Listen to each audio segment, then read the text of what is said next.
বাংলা সাহিত্যের অন্যতম প্রধান কবি, কথা সাহিত্যিক ও সাংবাদিক আল মাহমুদের ৯০তম জন্মদিন আজ।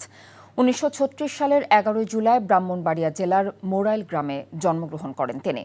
আধুনিক বাংলা কবিতায় স্বদেশপ্রেম ও রাজনীতি সবকিছু মিলিয়ে এক অনন্য কাব্য ভাষা নির্মাণ করেছিলেন এই কবি। কবিতার পাশাপাশি ছোট গল্প, উপন্যাস, প্রবন্ধ, সাংবাদিকতার জগতে তার ছিল দাপুটে উপস্থিতি। লোকলোকান্তর, কালের কলস, সোনালী কাবিন কাব্যগ্রন্থ তাকে বাংলা সাহিত্যে শক্ত অবস্থানে প্রতিষ্ঠিত করেছে। ১৯৬৮ সালে তিনি বাংলা একাডেমি সাহিত্য পুরস্কার এবং ১৯৮৬ সালে ২১শে পদকে ভূষিত হন। শিল্পকলা একাডেমির পরিচালক হিসেবেও দায়িত্ব পালন করেছেন তিনি।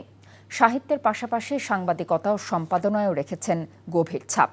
২০১৯ সালের ১৫ই ফেব্রুয়ারি ঢাকার একটি হাসপাতালে কবি আল মাহমুদ শেষ নিঃশ্বাস ত্যাগ করেন। বান্ডেল থাকলে প্রতি সেনমানিতে টাকা বাঁচবে। বিকাশ সেনমানি বান্ডেল কিনে জিতুন প্রতি লেনদেনে।